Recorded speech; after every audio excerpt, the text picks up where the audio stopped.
Well, good morning or good evening, based upon when you've taken the time out of your busy schedule to view this video for in-service purposes.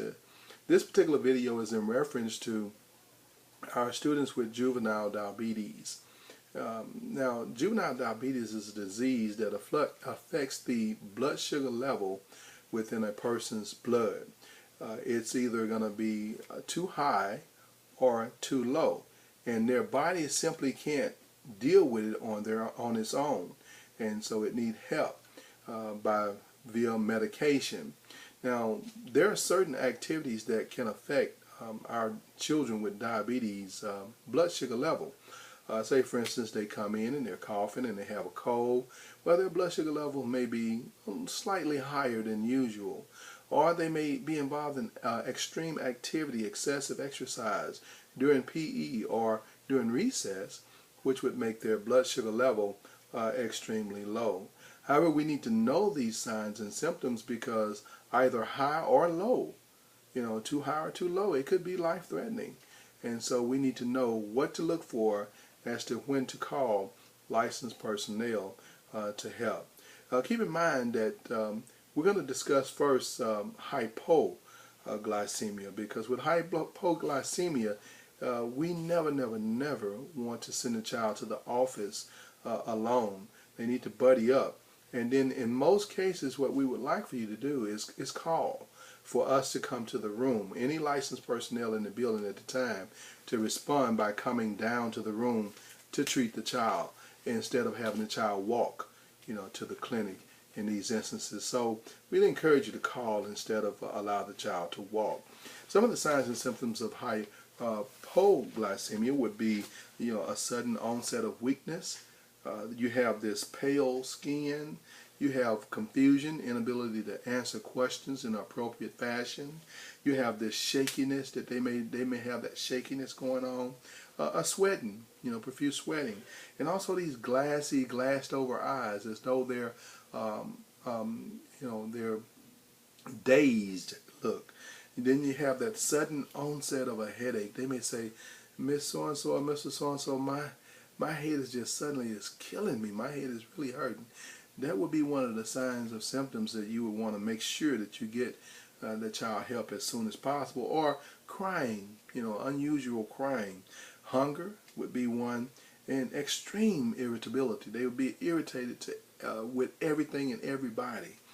Sleepiness and that mood swing, that sudden mood swing. All these things are signs and symptoms of hypoglycemia.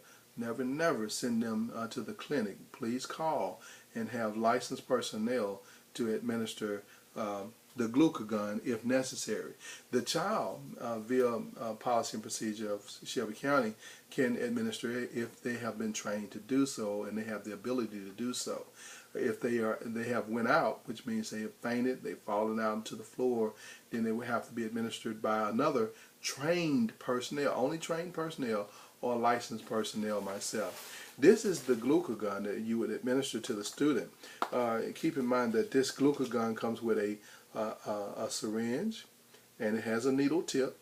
This needle tip is inserted into this vial, which has a powdery substance in it.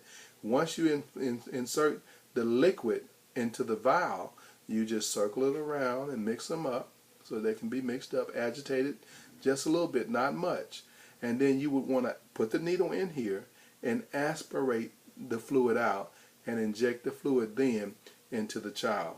But once again, you can only do this if you have been trained to do so. Or the child can do it only if they're conscious and able and have been trained also to do so. But remember, this is life or death. And after such a thing, also, the parent has to be contacted, and in some cases we may have to call 911.